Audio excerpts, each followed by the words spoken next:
Ready, we'll go ahead and call this meeting to order. Thank you to Simsbury Community Media for filming us, and if you could rise and join me in the pledge.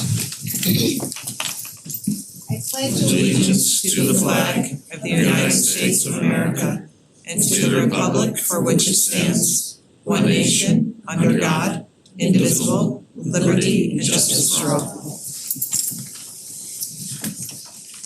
We are here for our regular meeting of the Board of Finance, March 5th, and to receive the budget from the Board of Education. I want to give my thanks to Jeff Tyndall, Chair, Matt Curtis for his work on the budget, all who have contributed, and I'll ask Matt and Jeff to introduce the folks you have with you here tonight. All right, Jeff, you want to do the board members? Sure. To my immediate left, we've got the Vice Chair, Jen Batchelor, Tara Willrup. I don't volunteer yet. All my members. All right. So far. Jason Casey is with us tonight, Melissa Appleby, my two assistant superintendents, Neil Sullivan and Sue Lemke. And we all know Amy Merriweather. I see the first select woman has just walked in. We have next to Hey, Wendy. as well. Okay, so I know we have public audience on our agenda tonight because we have two supplemental appropriations. So whenever we have supplemental appropriations, we do open it up to the public. This is the Board of Finance, and we do request comments be regarding finance or agenda items. So with that, is there anyone who would like to speak for public audience? It's not just on supplemental appropriations, right? Anything Is that okay? related to Okay. finance, thank you.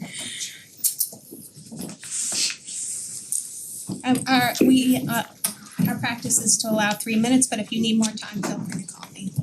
It's We can okay, discuss just go later. like this, cause usually I have a written thing and I don't tonight. So I'm just kind of going off the cuff.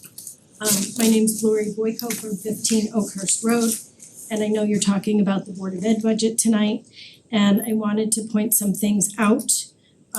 This is not everything I have to say, but it'll be what I have to say for tonight. I have been following along with the Board of Ed budget on Simsbury TV. I'm very grateful that they make that available. And I have some concerns. So my impression was that this board had given a sort of maximum increase to the Board of Ed, that you didn't wanna see them go over, and as you'll find out, they're over. And you know, my biggest observation was they sort of talk about where they started and where they are now, and like that's a big improvement. And I was in real estate for 25 years, so I sort of likened it to a seller who wanted to put their house that was worth $500,000 on the market for $750, and then when it didn't sell at $750, they came down to $500 and said, "Oh, look, we reduced it $250,000." But it really should have been $250,000 less to begin with.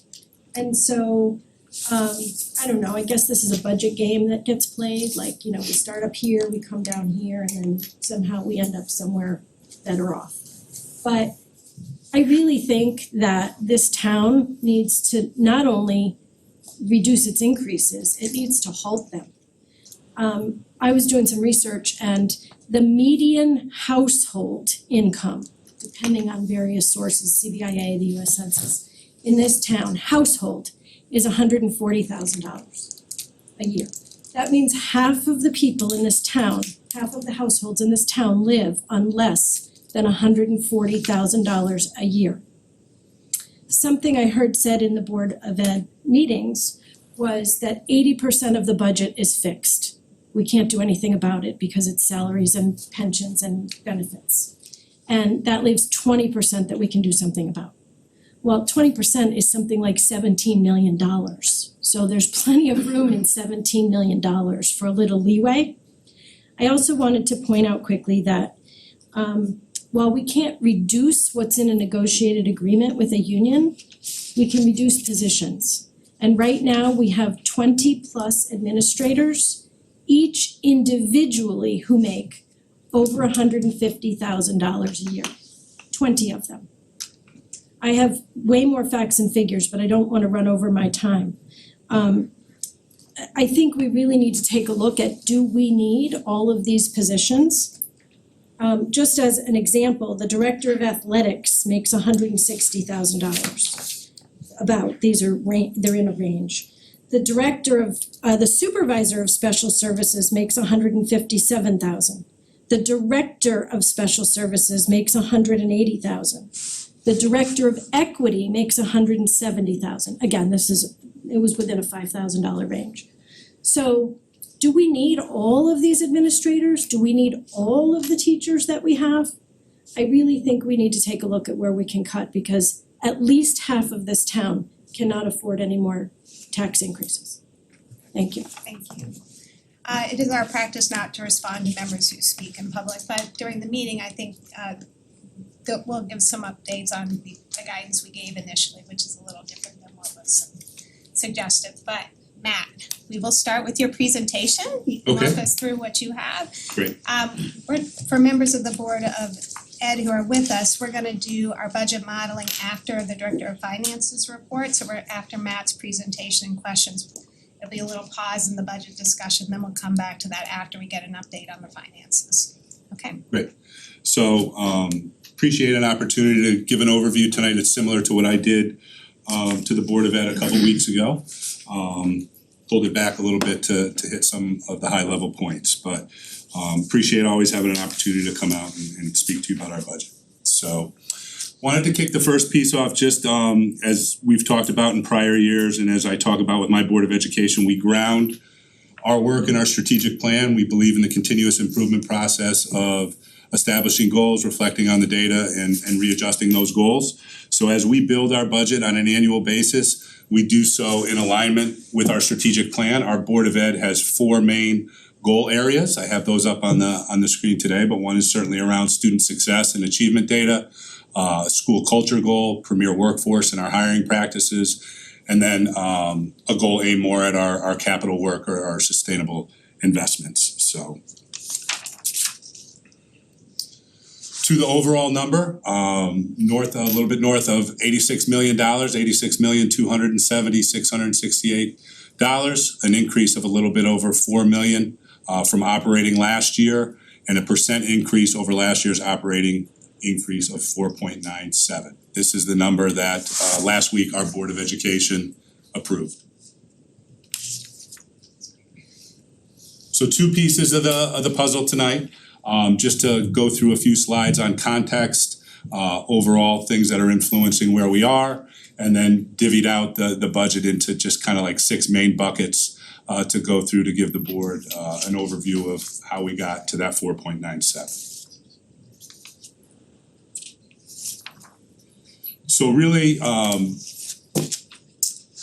the overall process kicks off at that tri-board that was discussed, where we did receive some guidance and had some good budget discussions, shaping what the context is. So look at all these kind of factors as we plan and balance things out, and certainly the cost of living increase around 3.2 you referenced, inflation, the challenge we have locally of 0 grand list growth this year after a couple years where it was pretty healthy, and the challenges of local mill rate, which I know you'll discuss as we move on throughout the evening, and then our budget themes and trying to match all that and hopefully find a balance. But meeting contractual increases and our obligations, there's definitely been some market adjustments and things we want to share with you, particularly around special education, some staffing needs some related to enrollment, others related to programming and special ed, inflationary adjustments, and then guidance from our board to try and offset any new staffing positions with adjustments to try to come in with a staffing number that is flat.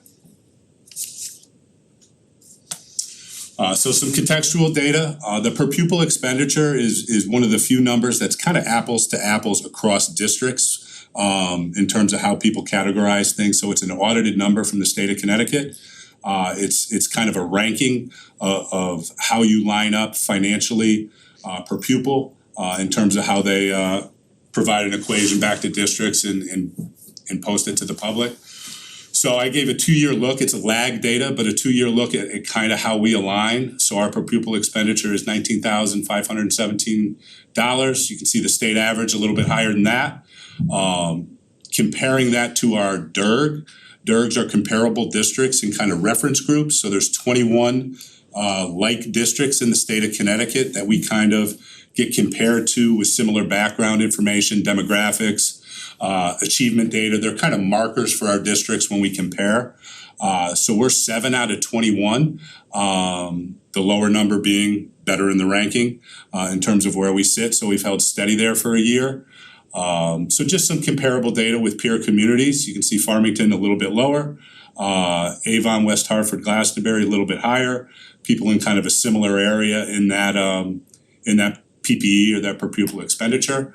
And then just we've talked a lot about context this year and challenges that school districts are having. So went out and just gathered some data on where superintendent's budget presentations have come in. Now, these numbers definitely alter as you go through the process, but in terms of apples to apples, with superintendents presented to their boards, you can see some data from like districts there. And one of my colleagues actually went out and did all Hartford area and shared that with us. And the average superintendent's budget was a little bit under 6% in terms of proposal to their Board of Education. So from a contextual standpoint, expenditure standpoint, I feel like we're in the market. We align with where other people are, and wanted to share that data with you this evening. I think another important area that we're trying to respond to as a district, and it's put some stress and strain on our staffing levels and on the district as a whole. We look at our enrollment information over a 5-year period. So this is a quick snapshot. Overall enrollment, number of students, not up significantly in a 5-year period, little under 2%.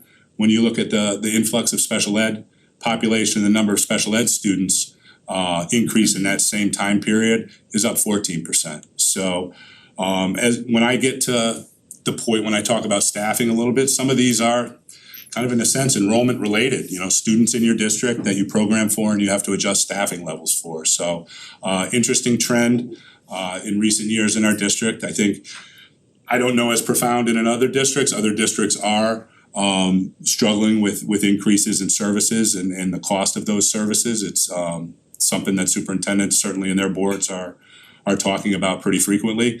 But overall trends that we do see, we see our elementary enrollment increasing over time and projected over the next 5 years to increase in total enrollment. And certainly with that, we've seen an increase in our special ed enrollment.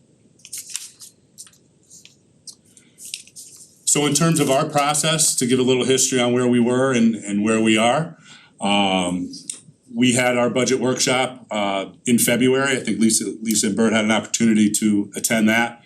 I presented a budget at that time, or kind of where we were in the process, at a 6.93% increase. A few weeks later, presenting to our board at a 4.97% increase and a variance of 1.6 million. So just to kind of show you the main buckets of how we got there, it was kind of a directive at that meeting or a suggestion from our board members to, we have about plus 600,000 in new staffing requests. Find offsets for that staffing, try to keep that number flat. So we looked at a game plan moving forward to do that. So we were able to reduce the amount a little bit. Health insurance reserves, I know as you move through your process, you'll talk about different buckets and different reserve levels, but a very healthy insurance reserve fund this year. So utilizing that to lower our overall operating.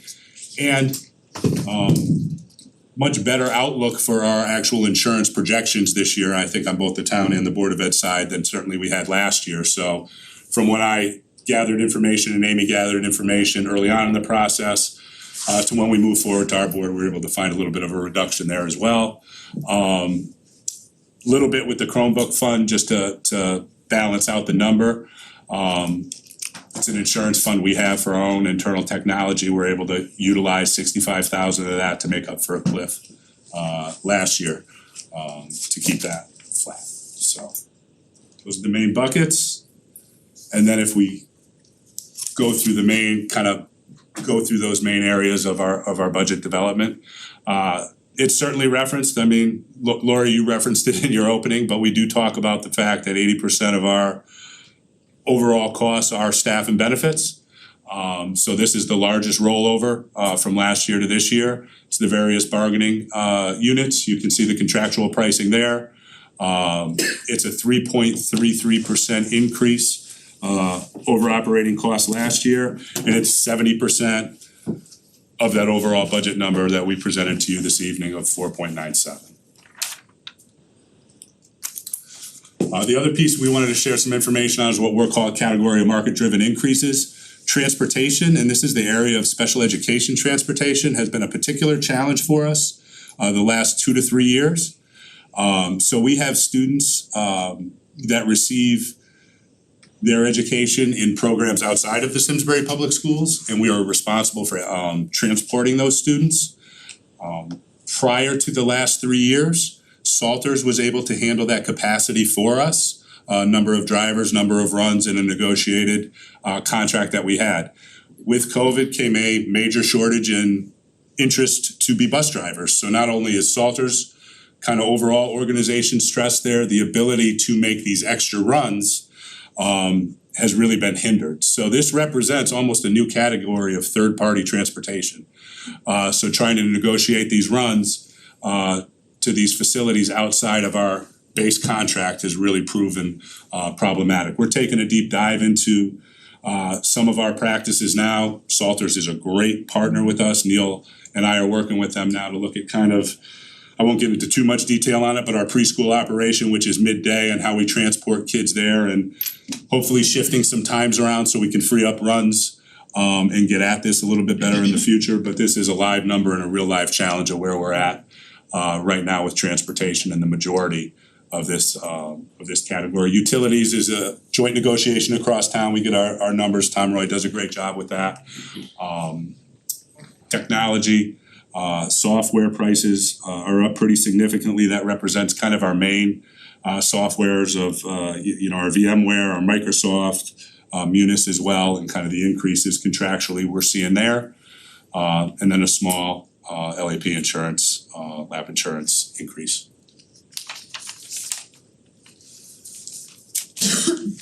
So the area of prior year deficits that we're managing and working through, trying to close the gap on a little bit, and I'll spend a few minutes talking about that.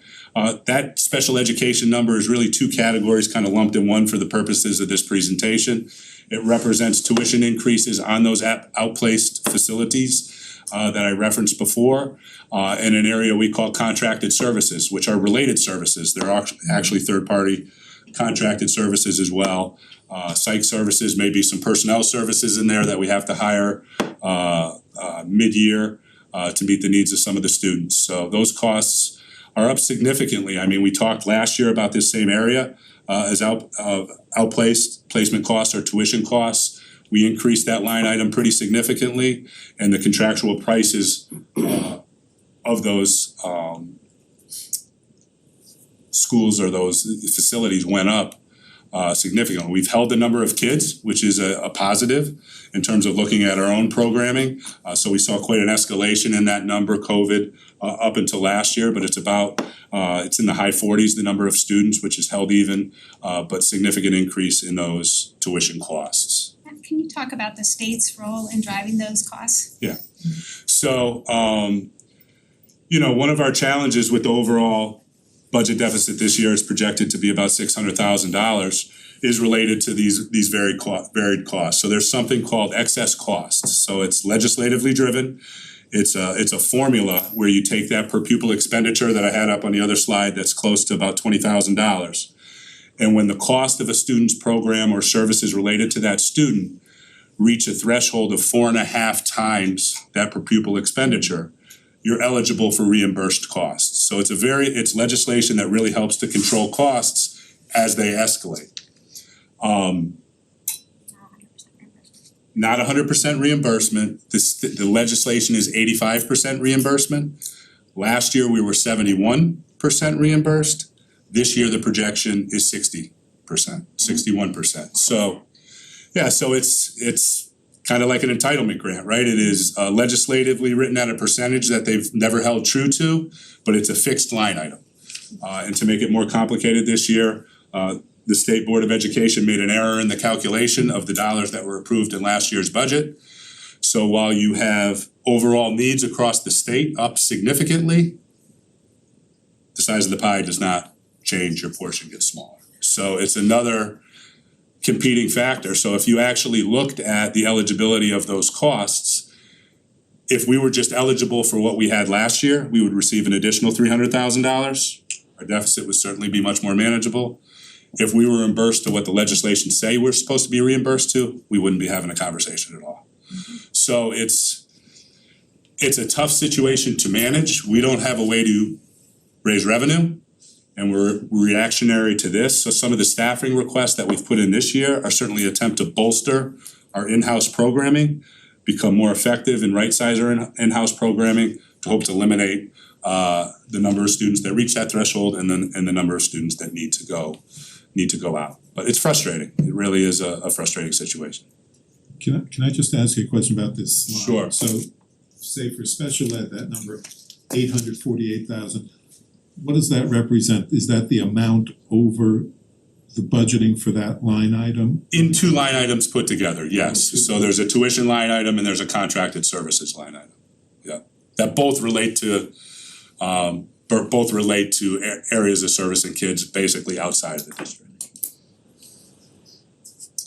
Facilities and maintenance, an increase on equipment and quite honestly making up for a little bit of lost time with budget freezes the last 2 years, we just didn't do certain things. So in our budget development process with Jason and Kyle Loveland, trying to get a more accurate read on that, and then smaller increases in legal and substance. Health insurance, normally the second largest driver in our annual budget, not this year and certainly not last year with the special education costs, but a much better look at a manageable insurance increase this year than last year, 182,000 in some of the smaller areas of that. A little bit of a reduction in open choice funding with fluctuating in enrollment and a number, I can't remember exactly, Amy, we were supposed to get like 360 extra, we got 315. So to try to make up for a little bit of cliff with that grant. Social emotional learning curriculum, 37,000, that's a K-6 program that we've been piloting this year, and then some smaller pieces. What is that, social emotional learning? So you wanna talk about that a little bit in terms of program efforts? Sure, so there's different competencies around how kids cope. How do they deal with self-regulation skills? How do they build relationship skills? And what we find is we think that kids should have these skills on their own and they don't. We have to teach into them. So this was definitely pronounced pre-COVID, but a fine point was put on it post-COVID that we were seeing kids with different needs. And we had teachers asking for specific curriculum to help address what those concerns were. So we had brought forth some piloted curriculum to our curriculum committee, and that is the curriculum cost. Disruptive behavior, is that? That could be a part of it, certainly. So you're trying to get ahead of it and address it proactively, so you're not responding to disruptive behavior and other things. I'm sorry, but I'm a little confused about the slide. So these numbers represent the increases in the budget year over year? From operating last year to operating this year, Right. correct? So what about the preceding slide, which referred to deficit? Was that the same? Same, So I misunderstood it? Yeah. Okay. yeah, all these driver categories are increases over the prior You year. used the word deficit in the last slide and that confused me. Running a deficit and trying to true the number up, I guess maybe is the better way to categorize it. I'm easy to confuse. All right. So the next is a snapshot at the new staffing requests that our administrators came forward with presentations on early in the budget process, and then our board eventually supported as we moved through our budget process. So pretty minor on the regular education side of things. When you see like a 0.2 staff increase, it's actually like the equivalent of one class. So just to address some smaller programmatic things, but overall our enrollment's pretty stable. We're not seeing, I mean, it's increasing at the elementary level, but we're not seeing huge increases that we need to respond to from a class size standpoint. We're in pretty good shape, kind of rolling over our teaching staff and our non-certified staff into next year. Where we had many of the requests are in special education.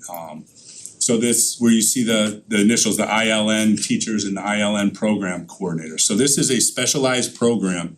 It's called the Intensive Learning Needs Program. It's housed at two of our elementary schools, Squadron Line, pre-K 6, and then Tooten Hills, K through 6.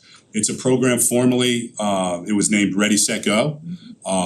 So it serves as students with intensive needs, some medically fragile students in that program. It's a heavily staffed program. I mean, the students all have a one-to-one paraeducator with them, and we try to staff that at a rate of like one teacher to 6 to 7 students. One challenge we have seen over the last 2 years is real growth in that program.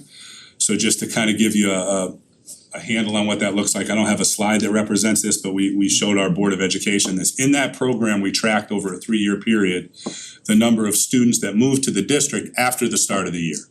So you're staffed out, you're ready to start the year, and you receive new students that by their individual education plan, their legal plan, you have to put into place the program that you receive that comes to you. So 3 years ago, it was 1 student. Last year, it was 5. This year, it was 13.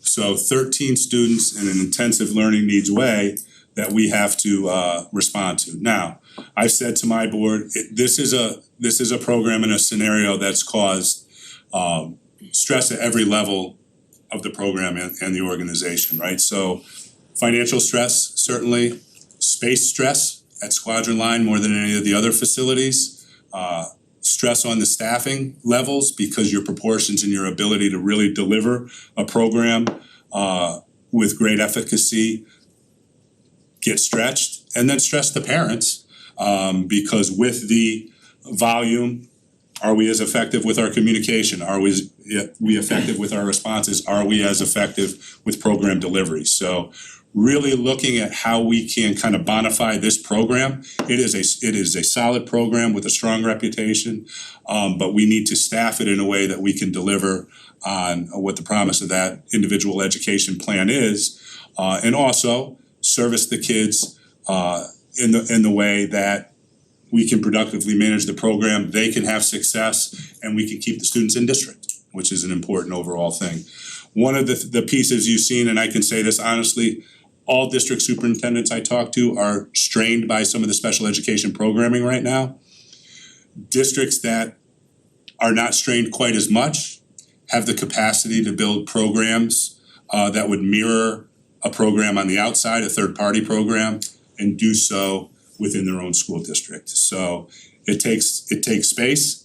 We're certainly in a space jam as our district, but these are topics we're talking about and want to look forward and potentially collaborate with other districts on. But there are, it's the Farmington Valley Transition Academy is a model where we partner with Farmington Public Schools for our 20 to 22 students. So we have the blueprint to do this. It's just a matter of staffing resource and finding programmatic space to continue to grow these programs a little bit. But it's either you do it at home effectively or you're gonna provide it in a different way is what the challenge is.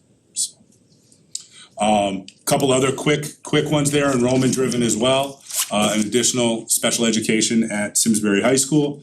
We ran a comparative of our caseload sizes to other Farmington Valley districts. We added staffing to our elementary last year. We are really out of the bend of what a productive class size is for a special ed teacher at the secondary level right now. So it's something that needs to be addressed with an additional teacher. All right, so the plan at kind of the direction of the Board of Education at the workshop was to offset some of the staffing and what can we do to try to come in at a number lower than what we certainly talked about on that Saturday afternoon. So I talked about the internal service fund, utilizing that funding. We're looking to move one of the new staffing requests to some flexibility we have within our IDEA grant. It's a pretty significant sized grant of over $1 million that we hold a lot of staffing in. It's a 2-year, it's a grant you receive it every year, but there's it's a 2-year grant. So there's a little bit of carryover. We think we found a little flexibility there for one position. Looking at repurposing a current retirement. So one of the needs, just kind of rewiring and rediscussing the job description and fulfilling the new request within the current FTE. But then to look at the equivalent, I have $584,000 there, so it's 5 to 6 other positions that are not student-facing positions, they don't deliver student service, to reallocate those into different roles in the district. So we have not gotten specific publicly on what those positions are. We have a plan. Our experience has told us as a district, if you have to have this conversation publicly, have it once. So we wanted to have our meeting here, see if there's any other movement or requests of your board, and then go back and kind of do that work in a more public fashion, certainly when we have all the information. So that's why I don't have specific positions listed. And then a little bit of a miscellaneous category, but that's 1.4 million, and then the rest of it to get to that 1.6 million was the insurance adjustment off of the initial money. And when you kind of put that in the biggest, broadest categories of how we got to the 4.97, you can see over 3% of that is the contractual obligations, the new staffing requests, the market-driven increases. Prior year, the deficits and truing those line items up is 1.2%. And then pull the reductions back out of that at the 1.4. And that gives us our number of a little bit over 4 million or 4.97% over last year's operating costs. Matt, just for members of the public, you have two budgets that you do. You do the Board of Education and you also do non-public schools. Can you talk about the difference in what they are? Sure. So this number 4.97 is inclusive of the non-public school budget. So the non-public school budget, I don't have the number in front of me, it's a little over $500,000 overall. And what that is inclusive of are our transportation requirements to the private schools in town. We're legally obligated to provide transportation either in mileage or in actual transportation. We put our collaborative relationship with the town in terms of field maintenance and shared equipment in that budget. Nurses to our public schools as well, we're legally obligated to provide those services as well. So it's usually a smaller increase. And any sort of like psych evals or special education are responsible for?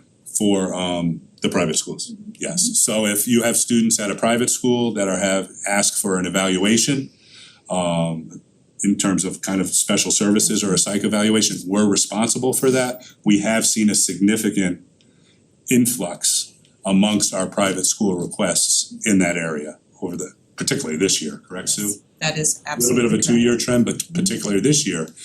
One of the challenges there, I mean, it's a legal obligation, is our own psychologists do that for our own students in-house. And that just is another layer of kind of responsibility and a bit of stress in terms of trying to manage all those responsibilities. So, but 497 is inclusive of both those budgets.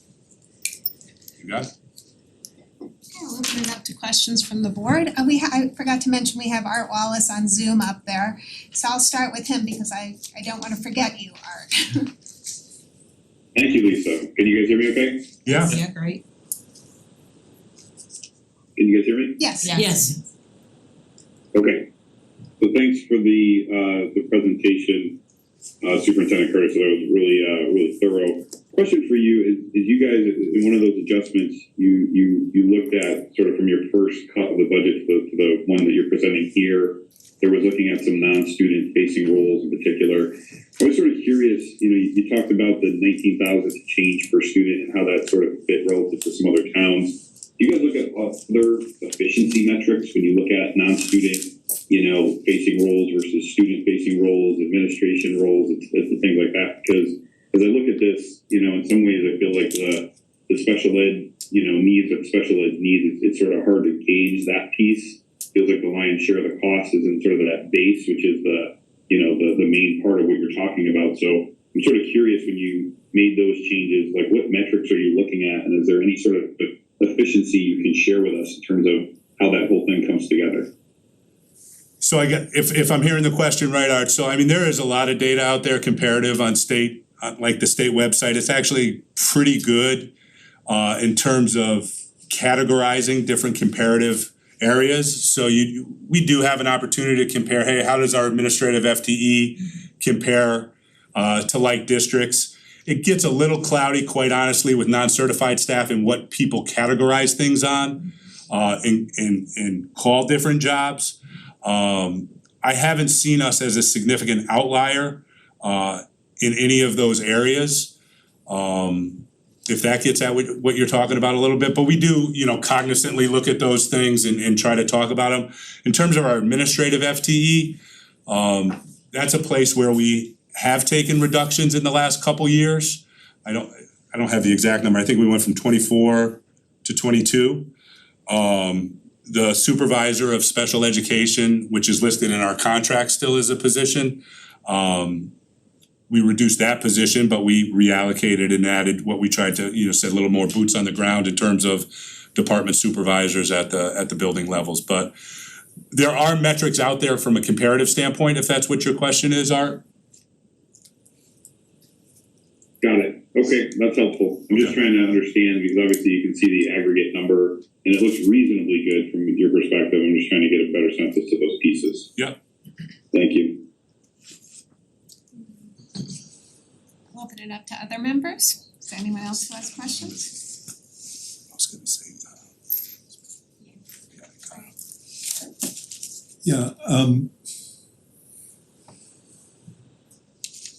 there's basically $1.5 million here that you characterize as reductions and reallocations, of which something like $500,000 is this reallocation of non-student facing staff. There was $650,000 from the internal service fund, so that means we're finding a separate funding mechanism, but it's not really a change in the spending. Apart from that reallocation that you're talking about, are there any areas, well, let me back up for a second and say my concern is that we've had deficits in each of the last 3 years. The budget's grown. We've known for at least the last 2 years that we're looking at significant tax increases in the out years for the next few years. Are there any areas where you have identified actual significant spending reductions or any programs that could be reorganized in a way that would cut actual line items in the budget? I mean, the budget I put before the Board of Ed at the workshop and then that they subsequently approved is a good hard look at what I feel the services are that we need to meet the needs of our kids and to support our staff. So I don't have in this base budget that you look at tonight significant cuts in our current programming. Our struggle has been due to some of these specialized programming, as you said, monitoring the deficit and trying to, quite honestly, build the program that we need inside to eliminate future increases, but no huge restructures within that. Matt, there are two that you mentioned to me though that I think it's worth because they're spend to saves. And one is the transportation with the preschool Right. situation, but the other, and Jeff had mentioned this as well, and you just referenced it, but I think the public might not understand exactly what that means. Can you go into a little more detail about moving something in-house? There's an expense associated with it because you need space and it needs to be structured. Right. But there are savings both financially and it's also more advantageous to the children because they're closer to home. So in some way, it's a spend to save, and you're running those numbers now as we speak, as I understand. Well, we're starting to look at some of that, but we do have some robust programs in district. I don't want to have people think we do not. We've seen such increases in the enrollment in these programs that if we don't address that with a certain level of resource, we're gonna address it in another way. There's just, it's really become a challenge. These are students that have significant needs, require significant staffing to be successful. It impacts us internal program, it impacts us with summer programming. And I do believe that the more robust program you can build in-house, the more productive those students will be, and the less cost you'll spend on the outside. So what you've said about building a budget that is designed to meet with the needs of the students. I absolutely in no way want to suggest that you're not saying that in absolute good faith. From our perspective, there's not only your considerations as an educator, but a sense that we're facing a kind of, or an imminent emergency, real crisis on our taxes. And that's why looking for the possibility of something a little more fundamental.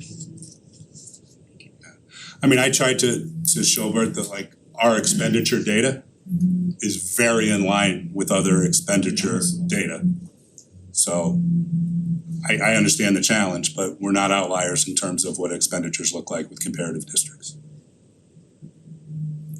Just two questions.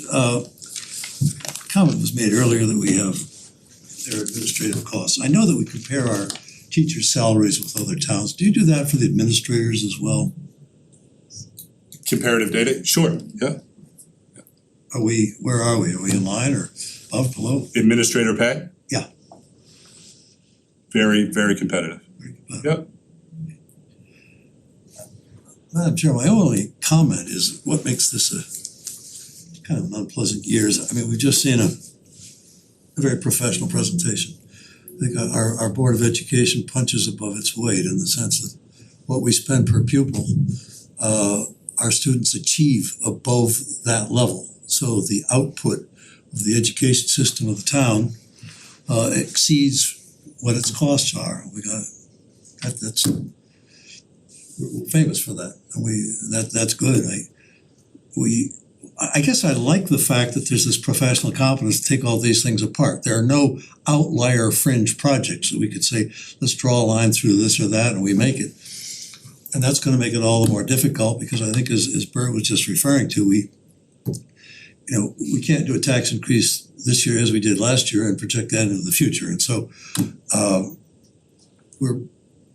I'm pleased that we have this level of competence in our administration, and we're gonna have to work with you to bring the number down still some. I say that with full respect and appreciation for what you've said here tonight. Mike, did you have anything you wanted to add? I don't know that I have a question, maybe the question will be formed in me, so I ramble for a moment.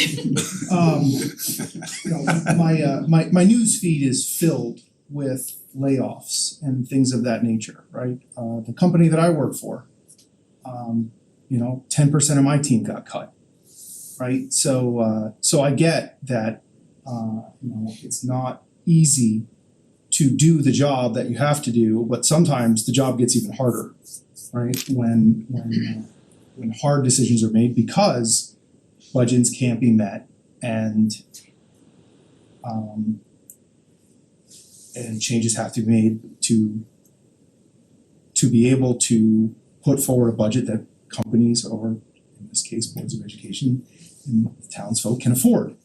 Have there been any wage freezes? And I realize that some of these tactics are detrimental to ask, right? I realize that there are impacts down the road. The fact that my company laid people off is we're gonna have a hard time hiring when things turn around a little bit, because that was a tactic we took rather than trying to find other monies. But have you guys taken a look at any opportunities to kind of hold the line in any of your line items as far as salary goes, where you can, that aren't union or anything like that? We have not frozen salaries. I mean, you live in a world of negotiations that have binding arbitration, and you're in a market where you know what other competitive districts have. Not only does our negotiating side know what those settlements have come in, the union side know what they've come in. Understood, And you're forced to an average. Not every role is under one of those union contracts, correct? Correct, yeah. We negotiate 5 major bargaining units in our Board of Ed world.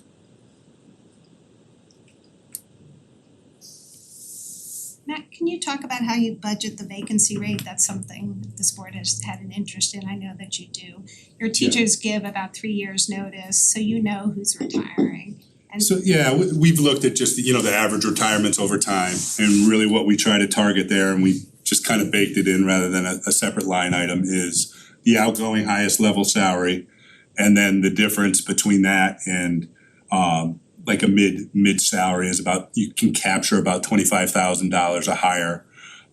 So we do about 250,000 of that within as a kind of an automatic reduction off the salary line item on an annual basis. it's about 10%? Would that be about Of 10% of what? the total salary line? Do you 2.7? I don't know. Oh, no. Do you know? Salaries. The salaries for teachers? I'm just wondering what your vacancy rate is. Is it 10% of salary or 5%, 2%? The 250 you could bake in. 250. Understanding the question. How many? 6 retired.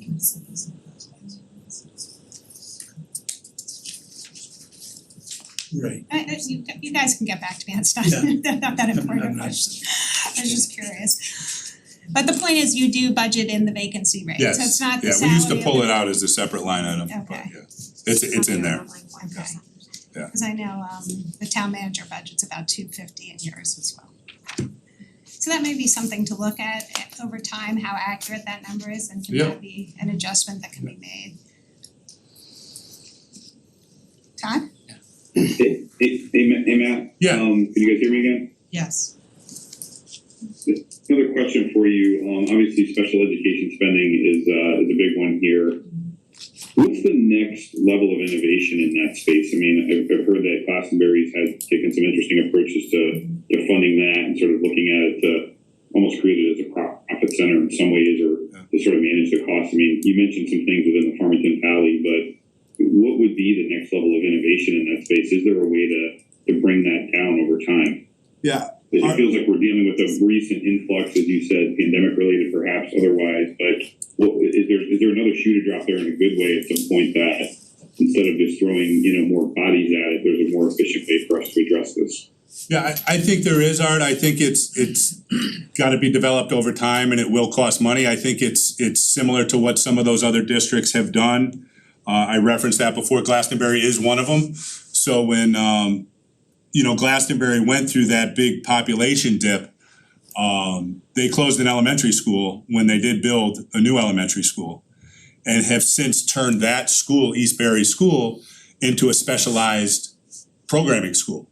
So that is their first option for their in-house students when they have to provide specialized programming that they can't do in their normal kind of K-6 buildings. And it's run fully administrated, it runs as an individual school. It's got 55 students in it, of Glastonbury's own students, and they take tuition students from other districts. It's similar model to what we built years ago. I referenced it with Farmington for our students that were legally obligated to provide an education for once they graduate Simsbury High School until they're 22. So we take students from other districts, they pay tuition, and it floats the overall cost, so it becomes a much more self-sustaining operation to try to offset things, Art. But there's obviously investment up front, and when you don't have your own facility, that's a huge investment up front, and that's the challenge that we have. We don't have a facility where I can turn around and say, hey, if you help me provide X number of staff, I could potentially bring 6 to 8 of these students back in, because now I feel we could provide a robust program for them. So I do think that is the next level of development, but I think it's gonna take a lot of heads together and creativity around space, because we don't have it sitting in this district at all right now. And our enrollment projections don't show us that we're gonna have that space available within our current configuration. Thank you. Todd? Yeah, I wanted to ask about special education growth. I know we've seen this for years now. I'm gonna ask a question, it's probably not even answerable, and if it is, it probably needs a whole conference. But I guess, why? Is it just a Simsbury thing? Because of our success in some of our programs? Is it just more expensive now? Is it a different kind of identification? All of the above? Well, I'll take the first piece of it. I mean, there's definitely been significant growth statewide. We do have a higher incident rate, they call it, identification rate than comparable districts. We're more along that kind of state overall line. I do think they are programs that people seek out. But I don't have the data to say because we're wired a certain way, people are coming to programs. I think that the challenges of special ed are seen in districts pretty significantly from a growth standpoint. It was starting from a behavioral standpoint pre-COVID, no doubt, but post-COVID, we have seen an escalation. I don't know if you wanna add to that at all, Sue, or? No, I think that there's a volume issue. We're seeing more students. We actually ask about that as students move in, and certainly students move out too, but we're seeing that growth that Matt showed, so that's one.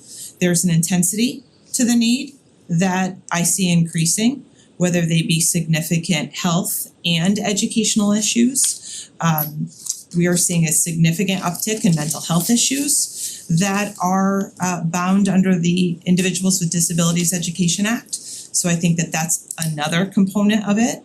And we are the victim of our own success, as they say, because we provide very sound services in a collaborative way, and that's well known. And Sue, is there a fourth component? Had we been appropriately reimbursed by the state? I think that that's certainly, that financial reimbursement is another clear component of this as well. Do we budget for a reimbursement percentage for subsequent years? Yeah, I mean, we budget pretty conservatively there, but we budget net excess costs, right? So the number you see is what we try to get point in time in terms of thinking how that'll work moving forward. But when they change that percentage with an escalated cost, it just widens any potential gap that's there, and it's really created a challenge for many districts.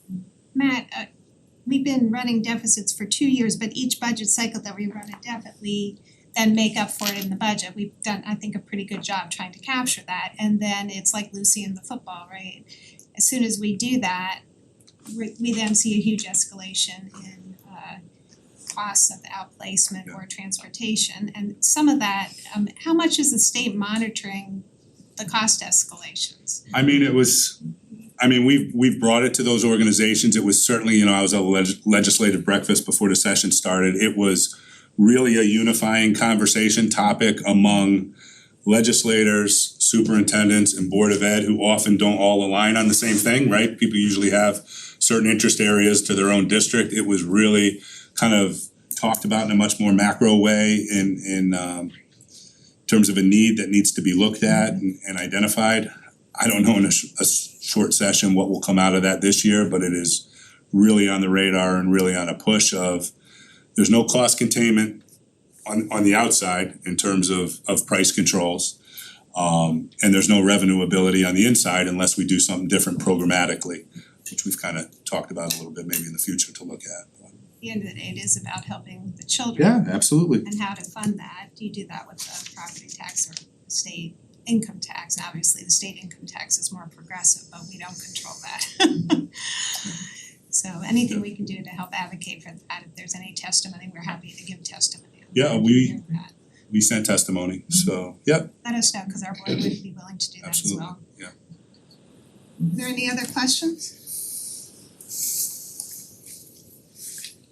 Matt, I just wanna reference both Bert and I did have an opportunity to attend the workshop. It was really very well done. I appreciate all the effort that went into that.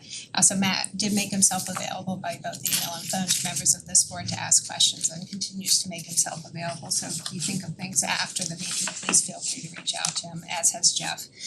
Very open and transparent. Appreciate that outreach. Can I add one more little piece? Of course. One more slide? Yeah. Alright. So this is an item I just wanna put up there, not that I wanna talk about more needs, I know we've done that, but we talked a little bit about this concept at our tri-board meeting. And that is our capital non-recurring or our smaller projects, our ability to really maintain our 7 buildings. And that the line item right now historically has been a $500,000 line item, inclusive of the purchasing of buses. That hasn't changed for a long time. So we've had some pretty good dialogue about ways that we can hopefully address this in the future, or even address part and parcel of it this year. I know there's more conversation to come, but I just in all transparency wanna say this was an important topic of conversation for our administrators, very important for our board members, that we don't lose this moving forward. There was a construct that was put in place that I think was a pretty good one, that needs more dialogue in an attempt to how do you increase it to the amount that allows you to really be functionable in kinda today's world of managing the projects. So I know there's more opportunity for that in the future, but I didn't wanna Thank you. not say it. I will say when we get to our budget discussion, one of the things I will propose is that we take the buses out of that CNR payback and put it in the capital reserve for funding. Make that request to both Mark and Wendy, cause there is an unfunded need that we're gonna have to take care of. And then increasing the CNR recurring thing would require some policy work by our board, which we can do over the summer, so we'll do a longer look and a broader look over the summer. But we can do a partial fix and perhaps more using capital reserves, but that will be one of the buckets we're gonna need to tap, cause that doesn't hit the operating budget. So that will be a topic of discussion. This made me think of one other question. Yeah. If you go back to page 12, I think it was 12. Let's see. The transportation here, that's more one-off kind of transportation, like having an extra vehicle Yeah, or bus so- wouldn't. So I'll give a quick example, that's what it is. So they're vans Right. Transporting students to outside education facility. The way our situation is with Salters, right, and their flexibility, we contract with Salters, you get the price of that van, you get it all day, essentially, right? So you could make 3 or 4 runs on that. And if you have 3 students, you can gang on that van, you defer that cost. The third party outside contractors since COVID, and they went through a lot of struggles during COVID, many of them went out of business. So this is an opportunity for them to look at their business a little differently, I'll say, and they'll charge you individual student the same rate as you would get the van for the whole day from Salters essentially, right? With the inability, unless you kind of collaborate with another district or whatever, you can coordinate that a little bit more effectively. So one transportation run to a school in Meriden could cost you $70,000 a year just in transportation for that student, unless you have a way to defer that with other students. So that's just an area that we didn't really have to deal with a few years ago because of numbers of drivers and flexibility. That is, those are real bills, right? That you have to figure out a way to manage. So we're looking at some things internally. Hopefully we can find some improvements moving forward, but that's the state of the state on it right now. And I forgot, capital presentation? Yes, Jason's got a couple quick slides. Switch seats? If you want to. Oh, perfect.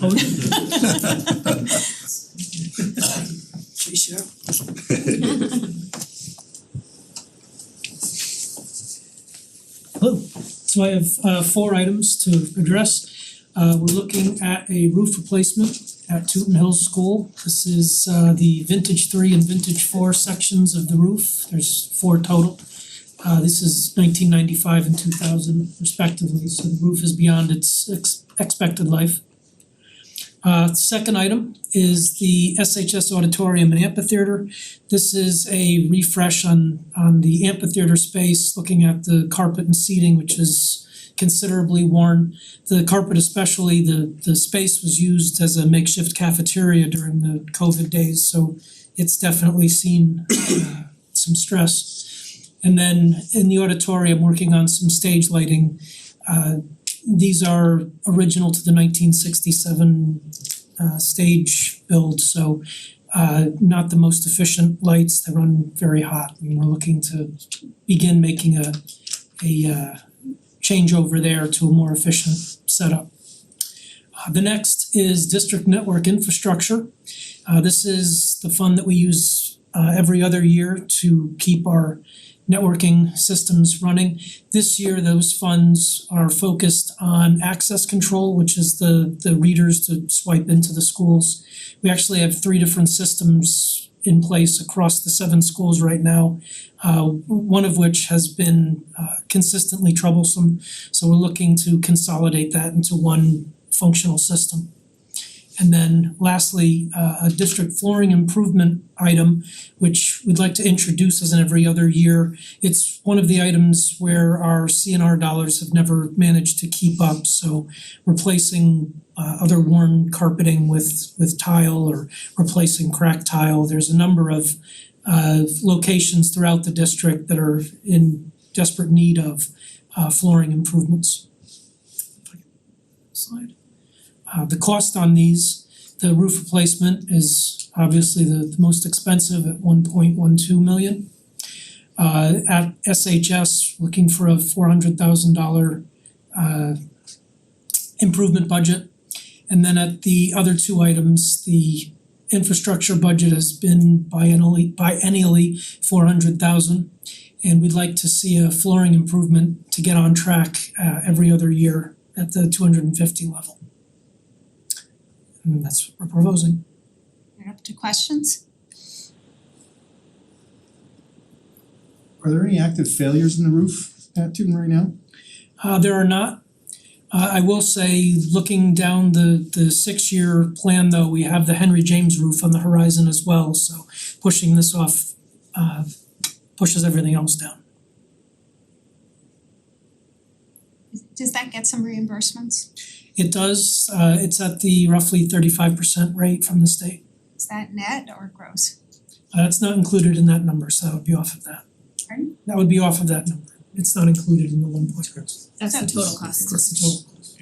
Okay, so it would be less after we get the reimbursement. And what percent would be reimbursed, do you know?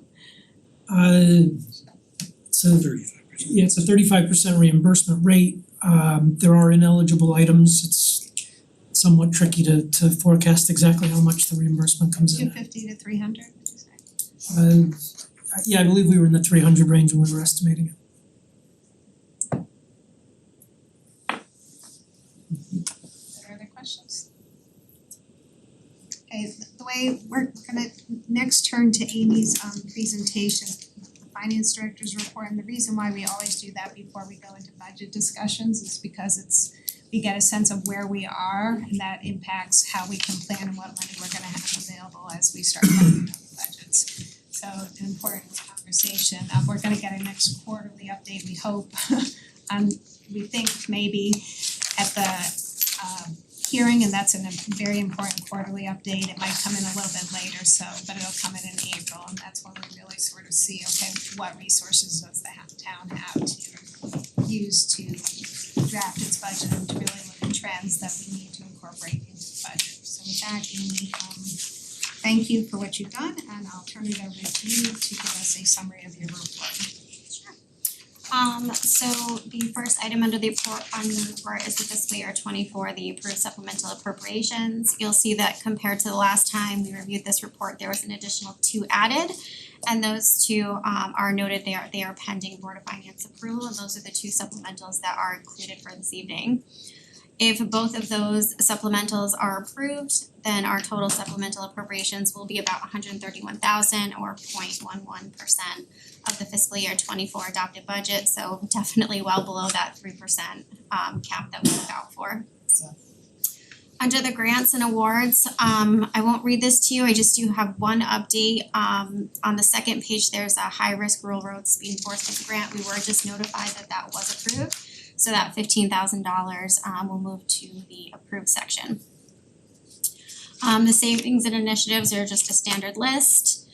And then the assessor's office update, the most recent update is that the consultants did come out starting last Friday. They are beginning to interview our department staff, look at our current policies, procedures, practices, and moving along with the next phase of the performance audit. And then the main area of interest is the financial summary as of January 31st. Just to reiterate, there's nothing that's come to my attention in between the last reporting and the current reporting that's going to significantly impact the year-end results. So based on the report that was provided as of December 31st back in February, still expecting revenues to come in over budget by about 3.3 million, and then expenditures and under budget by about 940,000. Amy, are the expenditures under budget net of the anticipated loss? Yes, for the Board of Ed. So the Board of Ed, are we still projecting 500 to 700 loss for the current year? Yep. And the savings on the town side are about 1.6 million then, 1.5? Right. I think Up that, to questions on the report? I just had one question, Amy. Public Works Administration, looks like it's spent 78% of its budget. I was just wondering what is that about? That's on page 6. I can take a look. I didn't bring the follow-up reports, but I'll get back to you on that. I'm sure it's timing, but I'll double check and look. I can do that during the next one. Any other questions on the financial report? Art, do you have any questions? No, none here. Thank you.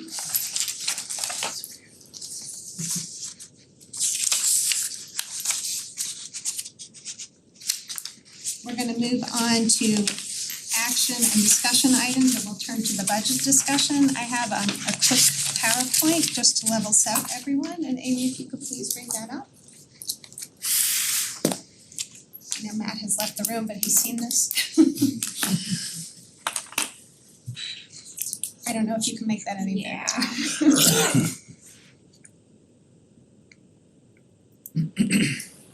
What we're doing tonight is to try and level set for the public and members of this board and anyone who's watching. Tonight, as we heard, the Board of Education has approved its budget for the 2025 fiscal year. The Board of Selectmen has not yet approved its budget for the town, but the town manager has proposed one, and we do have his proposal. In this slide, we show the results of the approved Board of Education budget and the proposed town manager budget. If there are no changes to the two budgets, we will have an increase in spending by the town of 1.5 million, an increase in education spending of 4.1 million, an increase in debt service, which is what we owe and what we borrowed, of about 1.1 million, for a total increase of about 6.7 million. The combined increases would result in a combined town and fire mill rate of 34.2, and that represents a tax increase of 7.48%. If you could go to the next slide.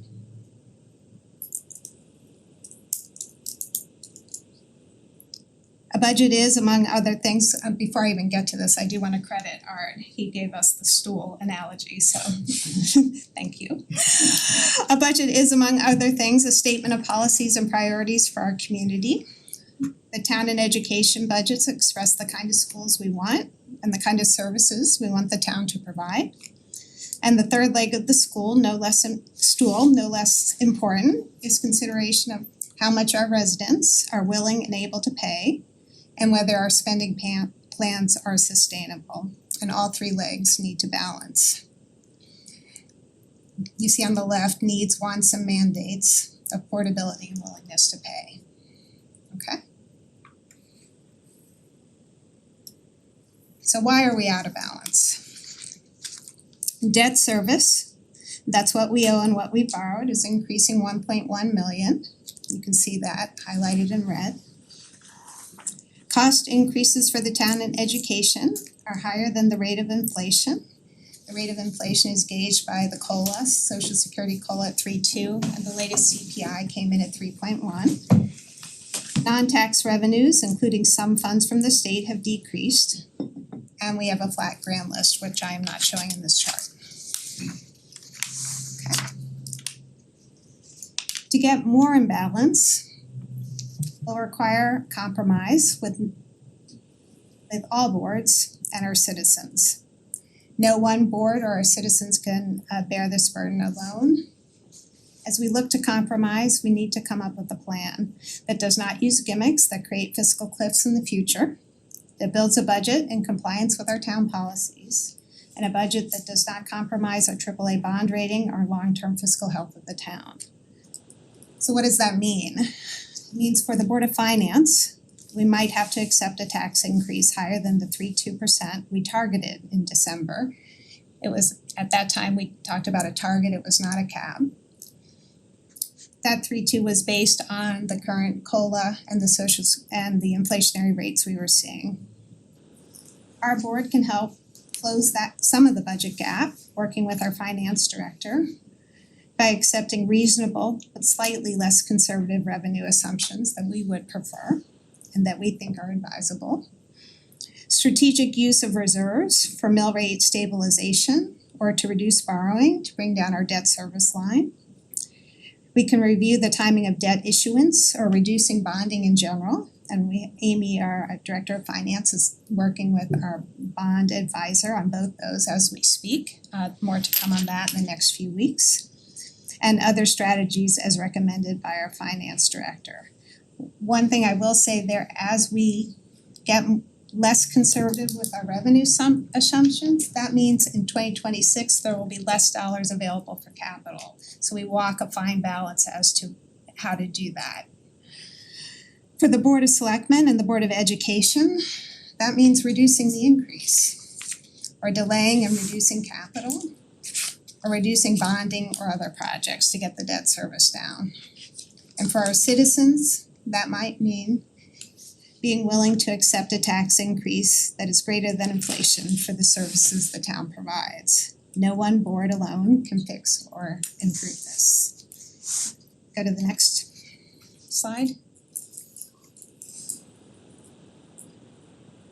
So I took a hypothetical. Last year we came in at 5.13 increase. And I said, well, what would happen if we could at least get us down to that? So let's start with the 7.48. If you have a 7.48 tax increase, which is what the current proposal is, that's a mill rate of 34.2. For a home of $300,000, they're currently paying $6,682. Their taxes would go up $500. For a home of $400,000, their taxes would go up $666. Sorry about that. We're gonna change that. That's gonna become $667, no matter what happens.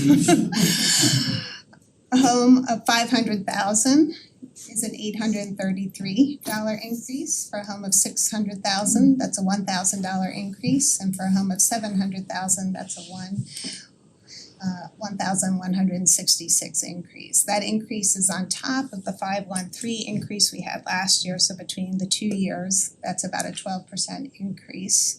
We project those numbers into the future, 5 years, if we continue along that path. You can see that the median home, which is about $400,000, will pay close to $3,000 more in taxes than they were last year. So that is, if we think about the long-term fiscal health of the town, not sustainable. So if we can get it down to 513, and I'm putting that out there, that will be a challenge. That is not an easy thing. I don't know that we can do it. I'm gonna say that very clearly to the public. I don't know that we can do that. But if we can, we're still paying a lot of taxes, but it's less. Instead of 500, it's 332. Instead of 667, it's 442.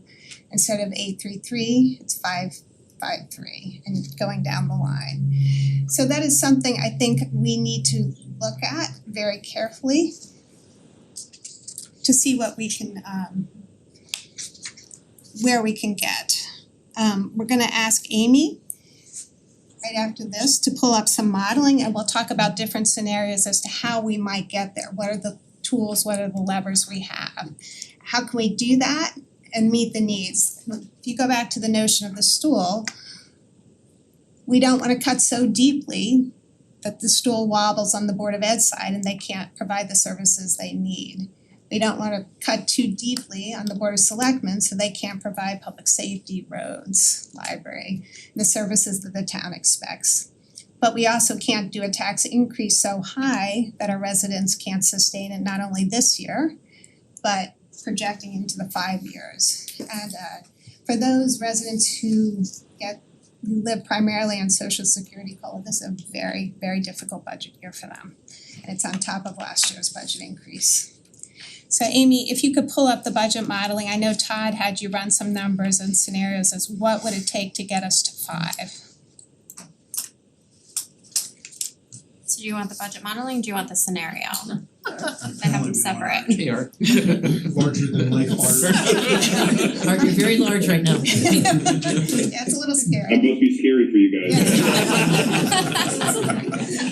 I can pull up the budget modeling and I can just do the changes on the fly for the hypothetical.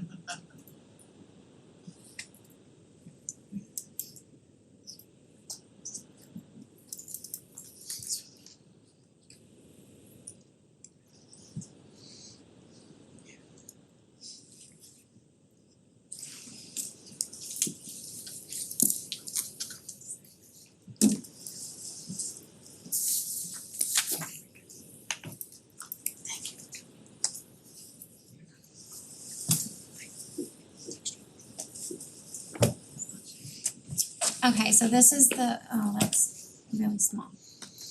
Nick, can you highlight column E just so that we know which column we're working in?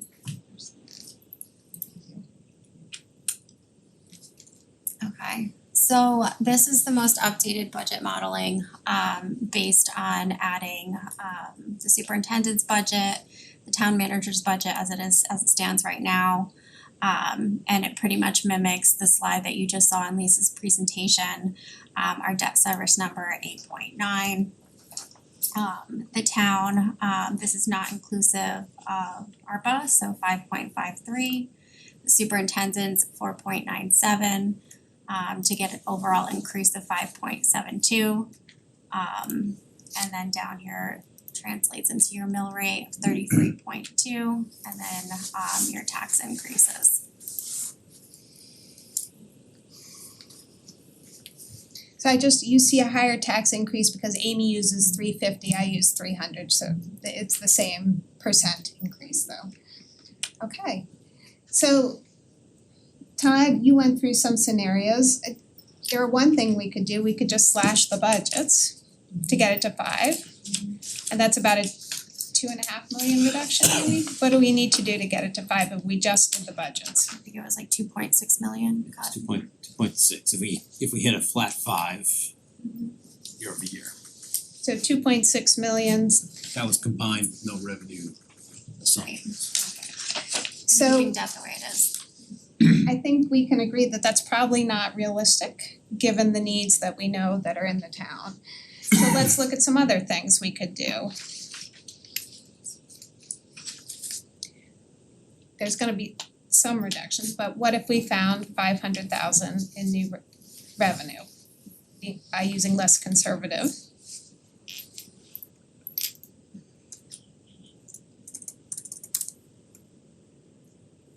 So that takes you, Gets us to 7.2. Let's add another 200,000 for mill rate stabilization.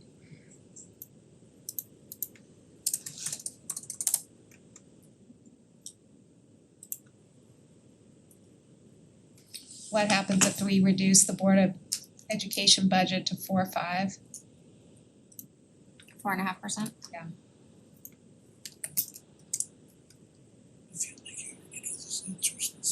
And the Board of Selectmen budget to 3.5?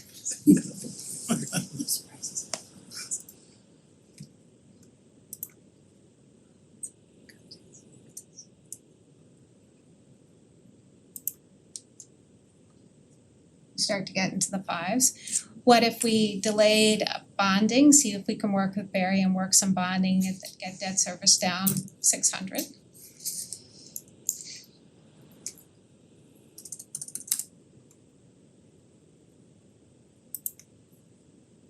Gets us closer to 5.35. What if we get Board of Ed down to 4.3?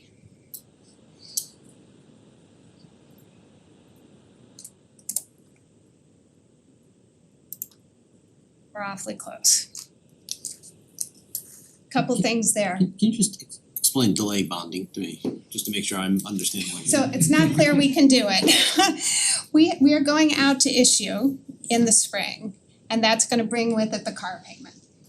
If we can, what we do when we build a project is we float the money that we build with because we have capital reserves, and then we borrow when we need the money. So you can time your debt so that the car payment hits in either this current year or next year. And so that's one of the things Amy is looking at. The other thing we could do is we do have about 4.7 million in capital reserves, is that right?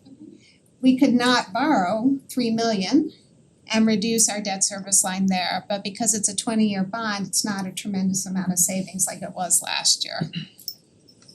So Amy, how realistic is it that we could do something with the debt service line? Definitely do something with it, it's just what you wanna do with it. So we could defer the whole thing to fiscal year 26, which we probably don't wanna do. We can defer the first payment, we can defer I think part of the principal, which is probably not a good practice, but it's taking that spring issuance when we typically issue in April-May timeframe where we know it's gonna hit the fiscal year 25 budget, and we issue a little bit later into July, and then we have one payment in fiscal year 26, and then the other payment, one payment in fiscal year 25, and then the next payment will flow into fiscal year 26. So it just kind of defers that burden a little bit. And what kind of a savings is that? Don't know yet. The other interesting thing would be what impact that has on Next this year's. process next year. Yes. So that's a couple, Rob and Peter to pay Paul. that's the one thing we talked about in the slide, what we do this year, we don't wanna create a cliff for next year. So the other thing we've asked Amy to look at is interest investment income. We did get from our fiducian, they said to use a 5.1 interest assumption. Glastonbury's using a 4, so I asked Amy to do an evaluation somewhere in that middle range, and I don't know if you have had time to do that, or we'll do that at a later Now I time. have to look at the cash flow, cause I don't do it But that way. that's that 500,000, I increased the revenue, but whether that's the right number or not, we're gonna take a deep dive and to see what we can do there. But to even get us close to the tax increase we had last year is pain on everyone's part. It's gonna mean reductions on the Board of Ed, the Board of Selectmen, it's gonna mean our board getting comfortable with a higher tax increase than we wanna do and challenging our assumptions a little bit. But in challenging our assumptions, I just wanna be very clear to the public. The money that we save this year that comes in, we're talking about projected savings, that money at year-end close stops and it is used to pay capital in the 2026 budget. The way we're paying for capital this year is with the savings from the year before. It is a form of funding that we do backwards. It's how Massachusetts does it. It's not extra money. If we don't do it, we can get rid of all that, but then next year in 2026, we have to budget for it. So you got a one tax holiday, hooray, and then next year it's right back and it's a huge tax increase. It is a gimmick fix, so that's why we're very hesitant to challenge that. Massachusetts says you should aim for about 3 to 5% of the budget return so that you can fund capital. We target more 2 to 3 million because the state of Connecticut talks about a contingency for towns at being at about the 3% level. So we targeted closer to 3%. But in any event, when you start dipping into that, for the current year, it's just robbing Peter to pay Paul. Come 2026, that money isn't there to pay for the capital, and we just heard about all the capital needs we have. So that's where our hesitancy comes in to do that. So that's sort of where we come in. I wanna open it up to comments from members of our board.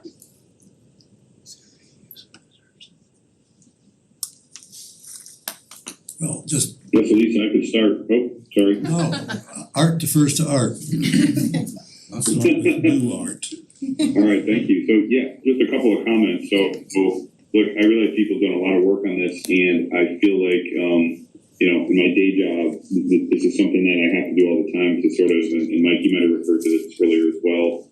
Sometimes there's these situations where we've got zero cost budgets and, the inflation and salaries are actually increasing and I gotta figure it out from a headcount perspective. And so I realize these are really hard decisions, but coming on the heels of last year's 5% increase, I just think it's a really big bill. I have a hard time with us going out, and not being much lower than where we are right now. I also worry that we're sitting in this situation where our education cost is actually somewhat reasonable from Matt's, description, particularly like the 19,000. I just worry that at some point we put ourselves in a little bit of a risk of a death spiral, meaning it's almost a diversity issue within our town. That is telling me that we've got a lot of people with kids in the school system, given where the cost is coming in there. And so, it's circular because I think we got to manage the mill rate, because the more that thing goes higher, I think the more it just attracts more people who only want to use our town for the education system. And I'm someone who's got 3 kids in the education system, but I think we got to be attractive to a diverse set of people in the town. So we really have to manage this mill rate in terms of what it means for the diversity of the town. And look, the grand list isn't growing, but it's probably not going to grow for a little while either. So I think this is also a skill we need to have to manage this out, because I don't think we're going to get saved with a grand list in the next couple of years. So as difficult as this is, I think we got to really tighten the belt to take a really good shot at this. Well, Art said a lot of what I was gonna say. We gotta do something like this. So I mean, good for you for laying it out. I think this is very constructive. We're going to have to get into this very unpleasant, very painful process. And my only point, you mentioned the pain it is gonna cost on the expenditure side, and my immediate reaction was one that Art mentioned, is that the other side too. I mean, I can just hear the howls right now. If we go back out and say it's gonna be a 5% tax increase, that part of the stool is also one that's gonna be quite painful if we come through with it. We often forget what that does until you bang on the doors in November and you hear everybody telling you, I can't afford to live in this town anymore, or both young, old, we know the story, but there is a very real revenue pain that comes from an increase of 5.2% as well. So we don't have we're monitoring, and Amy, as you get, and Wendy, as you get projections from the Farmington Valley towns, if you could forward them to us. But we do have Avon and Glastonbury's projections, and our mill rate projection is 34.2. Glastonbury's is 32.45, and Avon is 30.50. So that's almost 2 mill rates higher. So when we think about our economic competitiveness with our neighbors, that begins to become a point of caution for us, because that starts to impact economic development. If you have to grow economic development and your mill rate is higher than your neighbors, you create a situation where how do you do that? We know that the primary driver of economic development is taxes. If they can go somewhere right next door for 2 mills less, it becomes harder to attract the economic development that we need. So to the extent we can get that down, what does the mill rate in that scenario, Amy, right there? The scenario is, including the fire district, is 33.42. So still higher than our neighbors, but where they are. And Amy, can you just go into the next year? Let's just preview what's going on there. So this has added 2 million for cash for capital, so I assume you want me to get rid of that. But you can just take that out. So grand list growth of about 0.83%, debt service if we bond as intended with the capital plan as proposed, it would be about 10 million in debt service. This has assumptions with about a 3% town budget, a 4.6% board budget, slightly less anticipated revenue. I would probably leave that for right now. It's probably related to the investment income. So then that gets you down to with the fire district mill rate about 35.89. So what we need to do in this budget is not only solve for this budget but make some moves to address next year.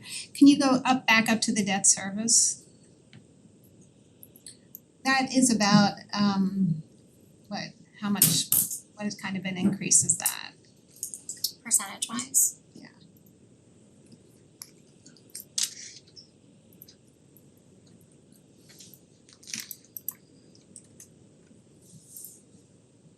Well, you just saw a $2.4 million increase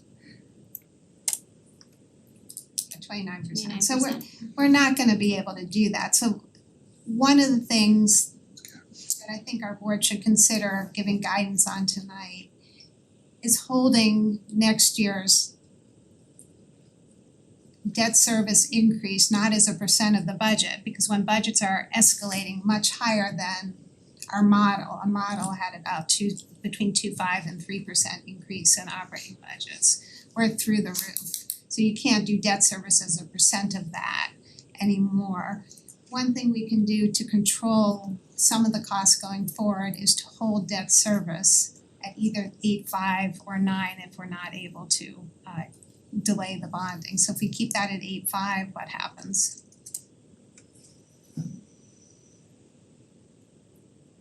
It gets us closer. We're still looking at a 3% tax increase, but we're not looking at the 7% increase. So I think that is something, as we consider giving guidance, I think our board is gonna have to look at that very carefully. So what does that mean for Wendy and the Board of Selectmen and the Board of Education? The debt service that hits that line is based on the capital projects we approved this year, Amy, and next year, right? For fiscal year 26, it's for fiscal year 25 issuance, so it'd be 24 and 25 capital. So it's the decisions we make this year. Yes. 2026 does not hit until 2027?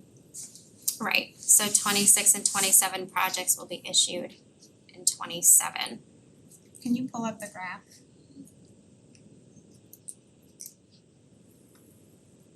And this is the graph with the capital improvement plan proposed by the town manager. Okay, so I did talk with Mark, and he as a new town manager appreciated, he wanted to get all the projects out there that he felt were of concern to the public. And I've talked with him about how we're gonna need to see the funding of the graph that fits within our policy, and our target is 7%. We need to get that much closer to where it is. So Mark was gonna go back and list some of the projects as unfunded so that he can show his priority funding, how we can get to a CIP that fits within the parameters of our policy guidance. The reason why that's important is this is what gets us the AAA bond rating. The AAA bond rating in turn is important because it gets us more affordable borrowing costs. So that's a red line in the sand we cannot cross.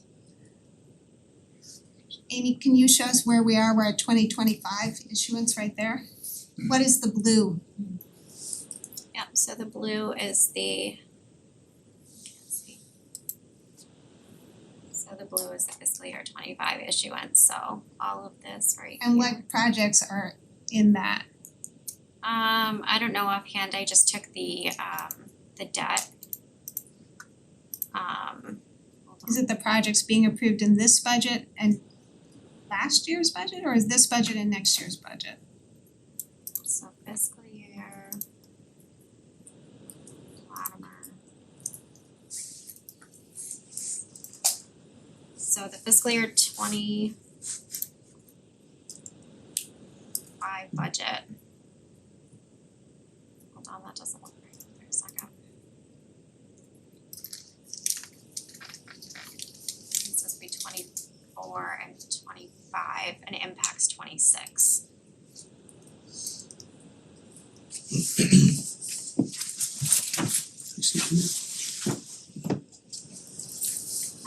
So this has, I think this is wrong, I think I'm gonna have to fix this.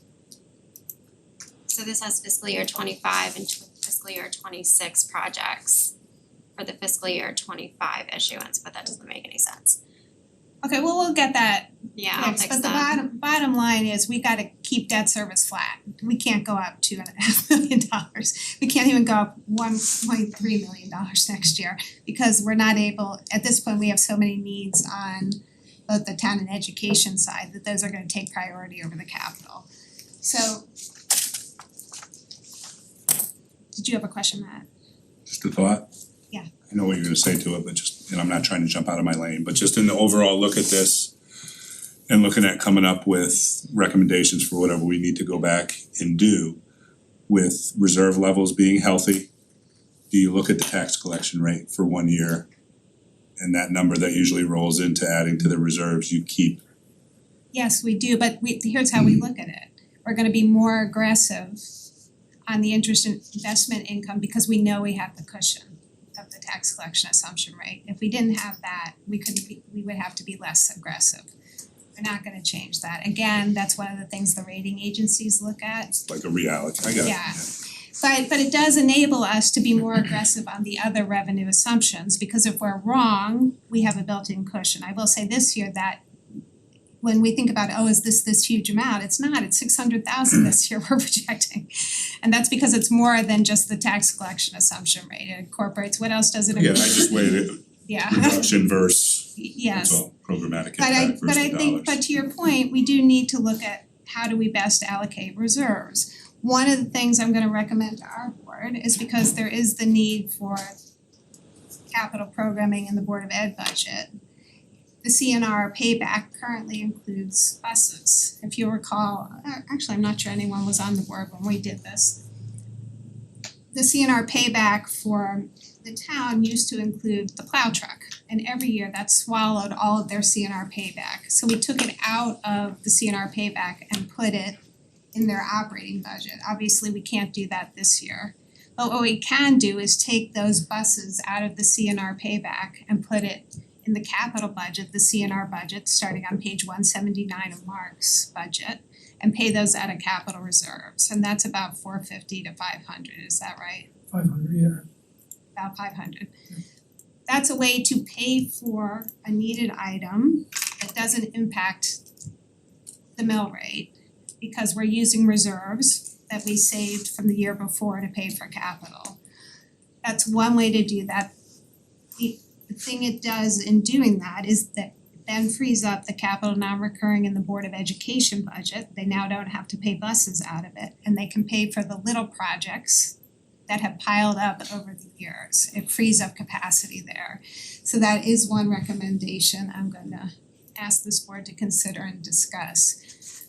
If we're, Amy, can you pull up my next stool slide? We need to call it something. I know, I don't know what to call it. The bench, three-legged thing, I don't know what to call it.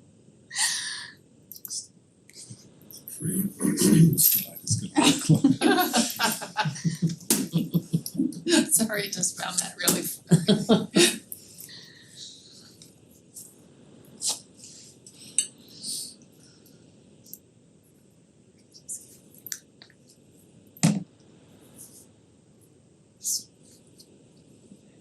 So this is sort of what we just discussed. What would need to happen to balance this? Can we lower the tax increase without putting town services and schools too much out of balance? It's all about the balance, right? We're working on the leg of the stool that had the 7.48. But as we fix that, are we over harming the schools and the town services? Can we still keep this stool in balance? But we talked about a 3.5 on town services, a 4.3 on school, getting taxes close to 5, and that would mean the Board of Finance working with the Finance Director to address 1.3 million. How can we do that? We can be less conservative with our revenue assumptions. We can look at the bonding, timing of the debt. We can use a mill rate stabilization because we are so high on our mill rate. The mill rate is now capped for motor vehicles, which means we will get reimbursed next year. So we can do mill rate stabilization in anticipation that that's coming next year, because then it'll be a flat increase next year. So that may be one thing we can do. I don't know if our board can deliver on the 1.3. I don't know if the schools can deliver on the 4.3, and I don't know if Mark can deliver on the 3.5. But I do know we all need to try and get there, because this is bad, and that's as good as I could get it. So I just wanna, are there thoughts on that discussion? Well, let me just reinforce what you said. We all went through this last year. And I don't wanna beat the same horse, but it is the same horse that we're beating. Art talked about a death spiral before. One of the reasons this year is so difficult is that the schools have increased enrollment, significant increases in certain costs, and our grand list isn't growing. If we keep the mill rate this high and continue to have a mill rate that's higher than the other towns, the grand list won't grow, and we'll have this problem in perpetuity. And that affects who gets to live in this town and what kind of a town it is. And to use this illustration and say we have a 5% tax increase this year, it's like to use a former president's analogy, it's like steering an ocean liner. We're simply trying to start controlling these large increases that we've been having for each of the last few years. It may not be possible for us to reach a perfect balance, but we need to start spending less somehow. We need to address this because the problem isn't going away. And we need to make a real meaningful start on it. So could you go to the next slide, Amy? So I was not being presumptuous, I didn't know where this was gonna go, so I left these blanks. But are we in agreement that we would like the Board of Ed to try and target a 4.3% increase in spending? The other way back, assuming the tax rate is what? To get to 5, what we were trying To get to Yeah. 5? I'm not saying anyone can do it, I'm asking everyone to look to do it. We all gotta do it. It's gonna be higher than we wanted to taxes. What's the dollar impact on that? Drop from 4.9 to 4. It's just 700. It's about 600. And on the Board of Selectmen, a 3.5. What is the dollar number, Amy?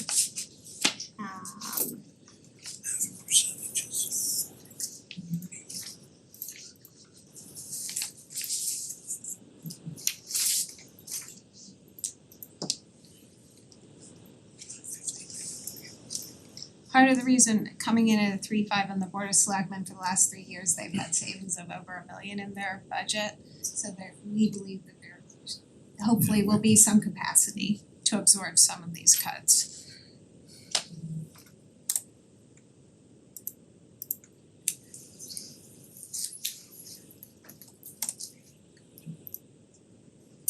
Before we talk about this, can I just take one step back and just kind of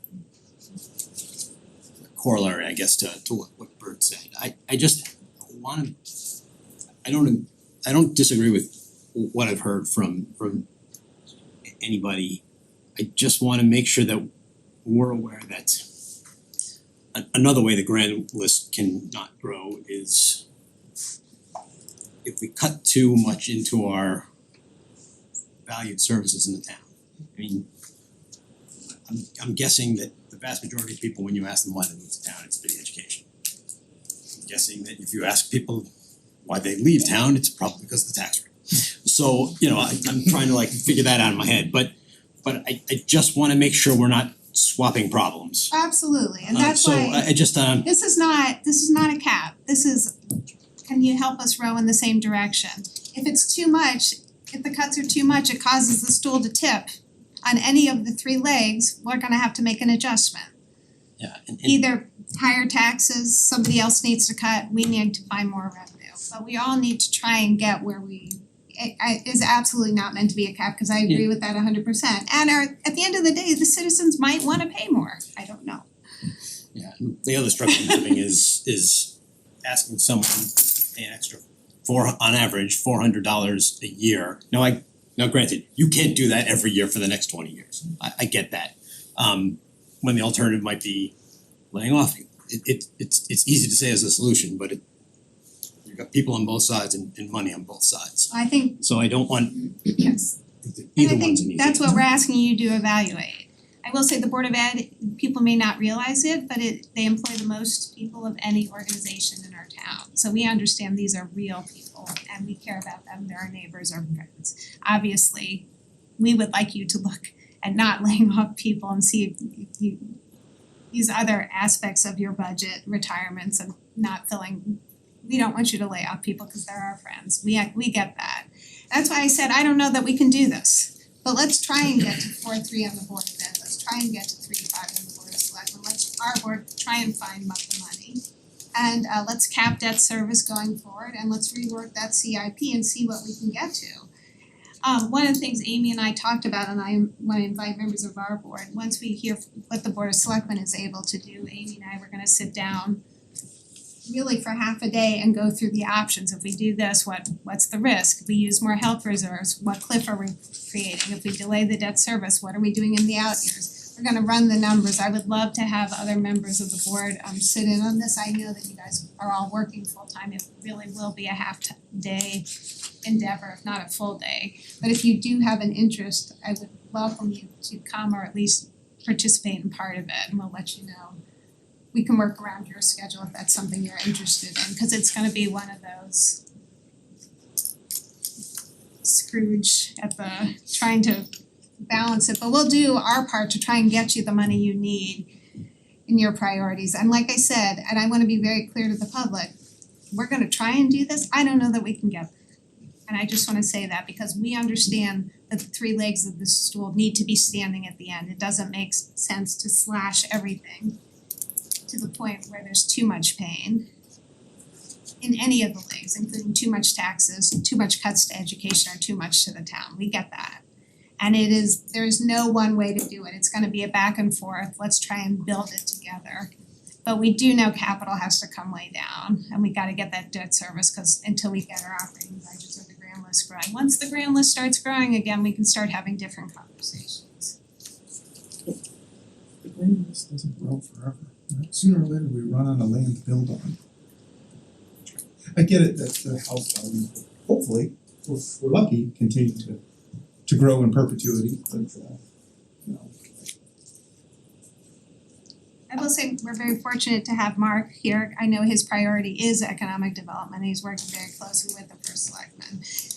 I do wanna say to Mark, we know that whatever you do is gonna take really 4 to 5 years before you can start to impact it. But the process is beginning and I do appreciate that this is your top priority and he's really been very open and transparent with me that he's gonna really focus on that and I know that's a priority of the first selectman as well. I think the Board of Selectmen understands that while we certainly have a revenue problem, we also have a little bit of an expenditure problem. And not entirely within our control, right? If the state reimbursed us fully, a lot of our expenditure problem would go away. So part of that is, to the extent there's an opportunity for advocacy at the state, every single one of us needs to be down there giving testimony. So if you could let us know when that's happening, we will lead the charge. We need to be down there every time. So Board of Ed. Yeah. Yeah. Just joined this board in December, so I'm not really sure what the agendas look like all year long. But to the extent that, let's just say that we make suggestions here and we're able to get there, we're able to get to something of 5, and it happens in a way that nobody is really happy, but it's happy enough, I guess, to move forward. Is there a way to make sure that these kind of conversations happen all year long? Instead of just with our, I don't wanna say back up against our wall, but closer to the time, so we can have more of these conversations all year long instead of feeling like we're robbing Peter to pay Paul this year or for next year. We have a year to think about solutions, so we're ready for this next year when it happens. I guess I just like to, and maybe that happens, I don't know. So we do Amy has the budget modeling ready starting in September, and so we begin the budget modeling process at that point. In July, we do policy review. But I think we could do a better job. I think you're right, really maybe bringing the 3 boards together and doing a first look deep in July and saying, okay, here's where we are. Yeah, like, how are we doing instead of here's what we need to do for the you know, for this budget that's coming up in 2 months, how are we doing now and continue the dialogue. One of the things Amy has started doing, which we're very grateful, is getting monthly reports, and that sort of helps us see where we are in a moment in time, but it's more important than that, it's transparency, but it also helps us begin to plan for the next budget. It's both a planning document and an accountability document. So that's a couple of things, but I think you're right, and I'd be open to, if you have specific suggestions of, you know, what you'd like to see in terms of an agenda content, we could absolutely do that, and I think we're all, you know, as soon as we get updated grand list, Francine gets us that in like September, October, right, Amy? Updated estimates, yeah. So we start doing the modeling at every meeting, but Yes, I mean, I think what Todd is talking about is if we have more of a sense of the deliberations about substantive procedures of the town, and the Board of Ed over the course of the year, so that we can inject our own concerns, I think that would be healthy. And we've got to do it in public, so having more meetings of the boards would be the way to do that. But they also have business to do, right? If all we ever do is talk about a budget, when do they have time to get the real work that they need to do on a regular basis too, right? So we need to be sensitive to I that. promise not to interfere. It's to Michael's point, I mean, I think you're right, Todd, we gotta keep this in mind all year long, everything we do. Thank goodness this pain is somewhat seasonable, we don't deal with this kind of stuff This can't be all year long. I for one don't think I could take a whole lot of meetings just like this one every time, but we have to keep our eye on it, you're absolutely right, and to that point, we have an unusual problem right now. I commend the chair, I think the transparency of this meeting tonight is very healthy. And that particular chart up there, having gone through it all, is also, it's transparent, it's healthy. And it does point out that every single part of this process, every single participant has got to contribute. Now, it's gonna be painful. I find this the most unpleasant one I've been through. But I like the fact that we've respected the presentations that have been made. I think they've been made in good faith. And I think it shows the fact that people really have looked upon what they can do. And so I think this process is healthy, and I think that's a good one to end on. I mean, that leaves questions unanswered that we're gonna have to respond to, so. It's a healthy ending to a very unpleasant meeting. Well, do we want to set targets? I think we should set targets with the understanding we might not make them, and that there's gonna be. Just set targets, right? And Yeah. hope for the best. You So might let's- make them, so you're not we're- negotiating. That's it, right? I mean, well, and This is then, a I mean, I'm negotiation. totally fine with any of the boards coming back saying, here's what this means in service reduction. Is that worth it for the tax savings? And then we'll have those discussions, if we can get to that. But can we try and target the Board of Ed, increase to 4.3%? Do we have consensus on that? Yeah. Any objections? Yeah, we're talking Okay. about a 5% tax increase, and if last year is any guide, the public wakes up to that around the time that the Board of Ed and the Board of Selectmen have finished their processes, and everybody shows up at the Board of Finance meeting and yells at us, which is okay, that's our job to take it. But it means swallowing a 5% tax increase is a big lift for this board. So with that understanding, I would suggest, yes, we ask that we target an increase of no more than 4.3% for the Board of Education. Or the Board of Selectmen? Well, I mean, my only concern is that, and I feel like we're already hedging our bets here a little bit, and honestly, like, I can't imagine going like above a number that starts with a 5 right now, given the increase that we had last year. I just think of I always come back to what would I tell someone if I bumped into them at Fitzgerald's or otherwise. I don't think I got a great story going above that. So are we asking for enough, or should we be asking for a couple of scenarios, because we really need to get to 5. And I worry that we're not asking for enough and we're gonna have no wiggle room. And if someone doesn't come in low enough, we're gonna be sitting at 6 or 7, and I just don't know, I don't know what we say to that. So to me, it's unequivocal, we have to ask for the things that you've laid out. Lisa, I just don't know if there should be more, like we should be asking for a couple of scenarios. Well, look, I agree with them, and internally, we talked about, we really wanted to come in the 4 range is what we'd like to do. I don't see how we can go out with a budget of 5% tax increase, I just don't see how we can do that. So it's gotta come, I would see that as a maximum myself, and you talked about where it really hurts. I mean, I spent several years working on the federal budget.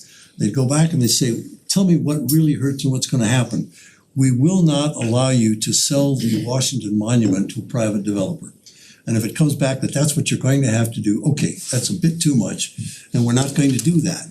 So if there's really going to be structural damage to the town by a cost, we need to know that, but otherwise, I think, to me, I see 5% as a max, not as a target. I agree with that, Art. Other members? That's it. So I guess that's where my heart is, that's where I'd like to be, but without knowing what that means to the programmatic situation, I think we need to hear the analysis of the two boards and what that means. But that's why listen, the public may be outraged. If they are, we might say we need to go back and look again. At the end of the day, we're gonna put forward a budget, and as much as my husband always says to me, it's not what you think. You represent 25,000 people. What do they think? And what are you willing to put forward to them to let them decide? We have a degree of reasonableness we need to do, but the Board of Education has a job to say this is what we think we need to provide the services that our residents want. Mark and Wendy have an obligation to look at what they need to provide a safe place to live, well-plowed roads, that sort of thing. And so the difference in a public budget versus a private budget is there's no revenue. You know, we're not out there making a profit. Whatever we spend comes out of our neighbors' pockets, and that's why we ask them, what do you want to spend it on? Comes out of our pockets and our neighbors' pockets. Yeah, all of our pockets, yeah. So I'm gonna try for the 6th time, see if I can hit it out of the park here. Can we get Board of Education savings? I'm gonna go through the whole thing and then open it up for comment. 4.3, Board of Selectmen shouldn't say savings, Board of Education increase 4.3, Board of Selectmen increase 3.5. Board of Finance targeted to try and find 1.3 million. Debt service in the out years. This is one I will take, I think it should be at 8.5. But show us 8.5 and 9 million cap, not percent. And rework the CIP to show projects that fit within those parameters. So we will have from Mark and Wendy projects that fit within and projects that are below the line that they wanna fund but for which we don't have a funding source. And those are projects we're gonna have to be aggressive in getting grants for. We're gonna have to meet with our federal delegation and see what we can do. And that number you said for the Board of Finance was the 1.3 that was on the, Million, we're gonna have to find it either by increasing our revenues, mill rate stabilization, working with our bond advisor.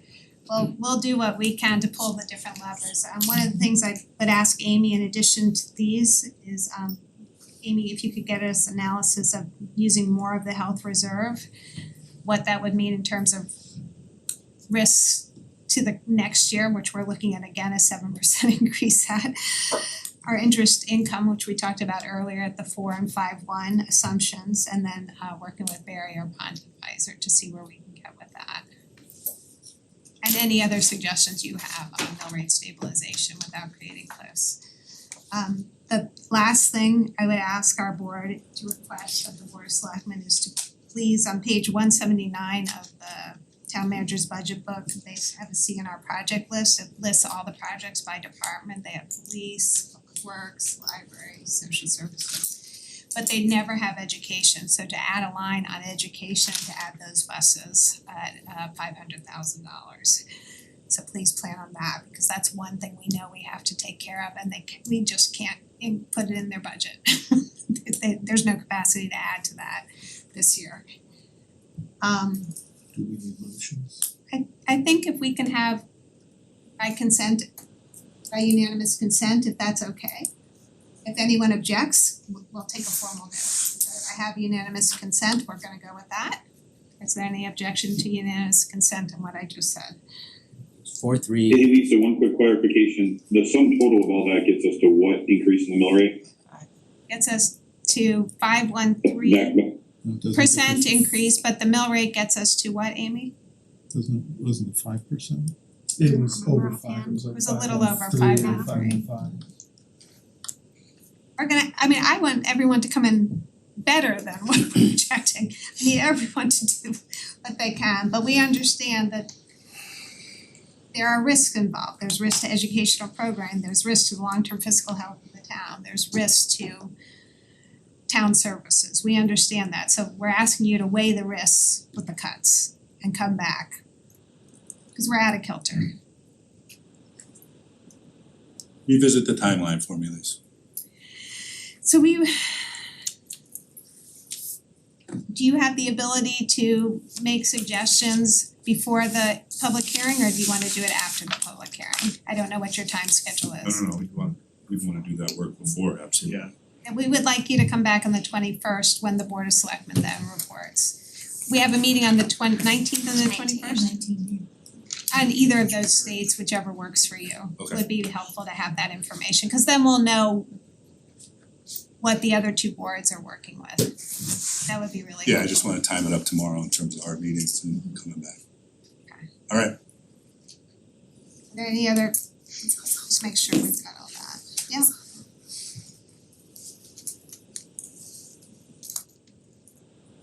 So you have it without objection, so ordered. All right, without objection, so ordered. That was, and we're not even done with our meeting, okay. But we are done with we are gonna do the supplementals, and you do have one on here, so Jason, if you wanna just stick around for that, that would be helpful, okay. thank you.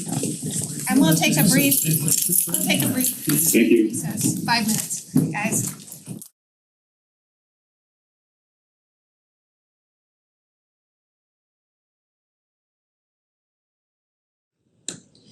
Okay, we are going on, we'll go to SCTV, thank you, we'll go on to supplemental appropriations, the dial-a-ride bus, which is on page 8 of our packets.